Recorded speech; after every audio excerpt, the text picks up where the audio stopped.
Vamos lá.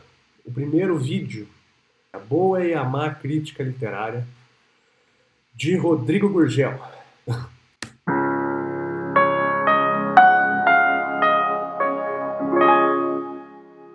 Bom crítico literário, né, ele luta com ele mesmo para fazer uma leitura sem nenhum preconceito.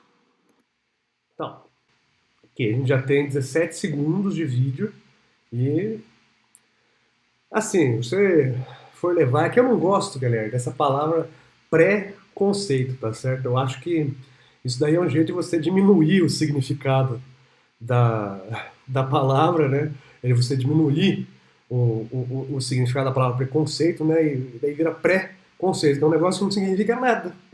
Mas é que ele está usando essa palavra aí, vocês vão ver, pessoal, porque vocês vão ver aqui no futuro do vídeo que ele é bem contra qualquer conceito, não é contra preconceito, ele é contra qualquer conceito. Vocês já vão entender o que eu estou falando. Vamos lá. O mau crítico literário é aquele que está filiado a uma determinada escola, a uma determinada linha de pensamento, né? E já constrói toda a crítica dele partindo de um pressuposto teórico que ele acha que é perfeito. Né? E isso é uma bobagem, isso é impossível. Né? Quer dizer, ao contrário, a leitura tem que ser aberta. Por quê? Porque você não pode... A leitura tem que ser aberta. O que isso significa? Foda-se. Né? De ler um autor do século XVIII com os olhos de alguém que admira a literatura do século XXI. Então, é aí que começa o problema, galera. É aí que começa o problema. Assim, vamos ouvir de novo isso aqui, que isso aqui é gino quente, né, pessoal? Vamos lá, vamos ouvir de novo. A literatura do século XXI, que admira a literatura do século XX. De ler um autor do século XVIII, porque você não pode ler um autor do século XVIII com os olhos de alguém que admira a literatura do século XXI. Você não pode ler uma obra do século XVIII com os olhos de uma pessoa que admira a literatura do século XXI. Desculpa, Rodrigo Gurgel, mas assim, eu não sei se você sabe, mas eu sou uma pessoa do século XXI. Você é uma pessoa do século XXI. A galera que está me assistindo aqui, a não ser que ele seja um antropólogo do futuro, que está escavando vídeos do passado da internet, também é uma pessoa do século XXI. Não tem como a gente olhar para as coisas do passado com outros olhos que não os nossos olhos. Nós somos uma pessoa do século XXI. Se eu pegar um livro, sei lá, vamos pegar aqui, não precisamos nem ir tão longe aqui. Vou pegar o Sítio do Pica-Pau Amarelo.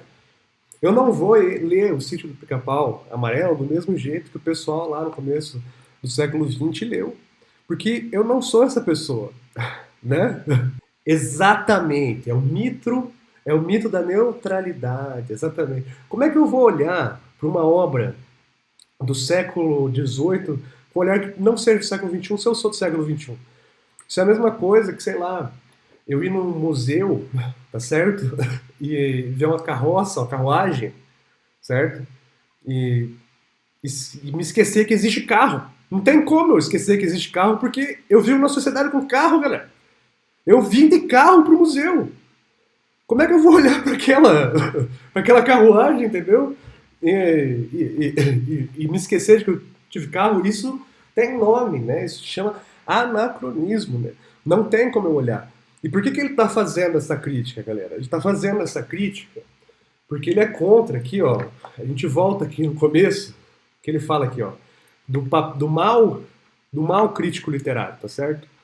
Vamos ver aqui de novo o que ele fala do mal crítico literário, e a gente vai entender a gênese de toda a crítica que ele está fazendo aqui.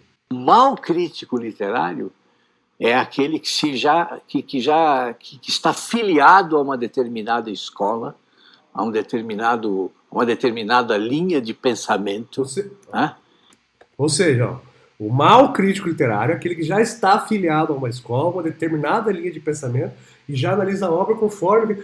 Então você está dizendo o seguinte, o que ele está dizendo? Ele está dizendo, você fazer análise marxista, por exemplo, numa obra literária, você fazer uma análise com a ótica racial numa obra literária, isso daí é um mau crítico literário. Isso é um mau crítico literário, né? Como é que eu vou ser crítico sem ter minhas próprias crenças? Não tem nem como criticar. Exatamente, exatamente.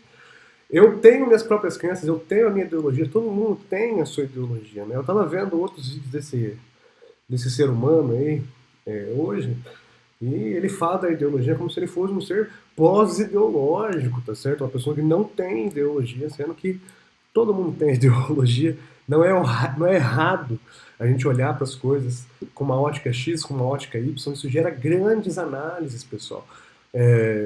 Um grande entendimento da outra dimensão para as obras que a gente gosta, tá certo? E aí que ele fala besteira. Então vamos voltar aqui para frente um pouquinho, vamos lá. Por quê? Porque você não pode ler um autor do século XVIII com os olhos de alguém que admira a literatura do século XXI. Eu vou olhar com quais olhos então, rapaz? Meus olhos são do século XXI, esse é o ponto. Entende? Vamos lá. Você não pode ler, sei lá eu, Machado de Assis com um olhar de quem acha que o suprassumo da literatura é James Joyce. Já dá pra ver que ele não gosta de James Joyce, né, galera?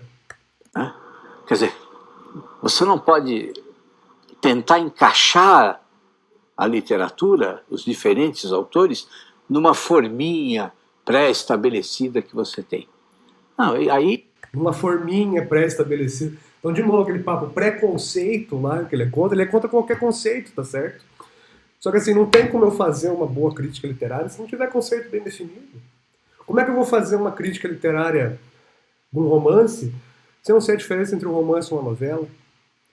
Como é que eu vou analisar um texto que está no estilo indireto livre se eu não sei o que é o estilo direto, o que é o estilo indireto e o que é o estilo indireto livre? Esse é o ponto. Entendeu, galera? A gente precisa de conceitos para embasar a crítica que a gente vai fazer, entendeu? Assim, é só passação de pano, porque ele fala assim, tudo bem. Enfim, vamos lá. Vamos lá, é gimo quente. E você mata a literatura. Você mata a literatura. Você mata a literatura. Você não consegue aprender mais nada. A partir do momento que você olha com outra ótica, você não consegue abstrair nada. Você não consegue tirar nada. Quando você olha com... Pelo amor de Deus. Você mata a literatura. Não, você tem que ser o contrário. Você tem que dialogar com ela de maneira aberta e descobrir as coisas maravilhosas que um autor, assim, muitas vezes um autor, sei lá eu, da Idade Média, ou um autor da Antiguidade, as coisas maravilhosas que ele tem a dizer para nós, que somos homens do século XXI. Esse é o nosso trabalho. Esse diálogo franco com a literatura. Esse finalzinho aí é só um jeito dele falar coisa bonitinha. Ele tem realmente, assim, o papel nosso quando a gente olha para textos antigos também é o de buscar esse diálogo, né? Mas nada impede, não é errado você olhar com prismas. Não tem problema. Você olhar com o filtro ideológico em cima é uma forma de você tirar lições, abstrações, interpretações. Entendeu? Ler Machado de Assis, sabendo de todas as tretas raciais, fica muito mais interessante. Exatamente. Exatamente o que aqui o camarada Lucas falou no chat. Você saber de todas as tretas raciais, de que o Machado de Assis era um autor preto, torna a obra ainda mais interessante, porque você vê que é um olhar de uma pessoa preta sobre a sociedade brasileira daquela época, né? Então, assim, galera, essa que é a parada. Voltando aqui ao raciocínio que eu trouxe lá anteriormente, é como falam assim, vocês conhecem o exemplo do é proibido proibir, certo? Essa regra aí é um paradoxo, né? Porque a regra proíbe proibir, ou seja, se é proibido proibir, então a regra que proíbe a proibição das coisas não vale, certo? E a mesma coisa aqui com esse tipo de análise que o cara está propondo, tá certo? Ele propõe uma análise sem filtro ideológico, o que em si já é uma ideologia, tá certo? Ele não percebe que isso já é uma ideologia, né? Então a questão, galera, Não é a gente querer ver sem ideologia, né? Porque não tem como, isso é impossível. Até você querer ver sem ideologia, você se forçar a ser sem ideologia, isso já é uma ideologia. O típico cara que acha que está além de qualquer ideologia. Exatamente, Lucas. Você resumiu. Ninguém está além da ideologia. A ideologia, basicamente, é a história que a gente conta para nós mesmos sobre o mundo, para justificar as nossas ações no mundo. Sobre o mundo e sobre nós mesmos, né? Então, não tem como fugir de ideologia. Todo mundo tem uma ideologia. Todo mundo. Todo olhar vai ter viés, né?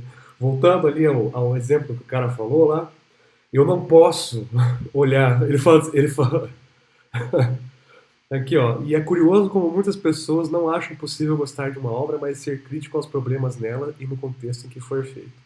Exatamente, Stella, exatamente. É, você pode enxergar coisas ruins numa obra, você pode enxergar problemas numa obra, problematizar uma obra, e ainda assim gostar dela, não tem problema, tá certo? Tipo assim, não tem problema mesmo, tá certo?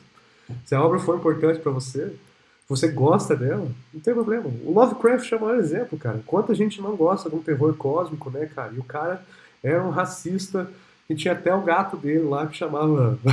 Que tinha o nome da N-word lá, né?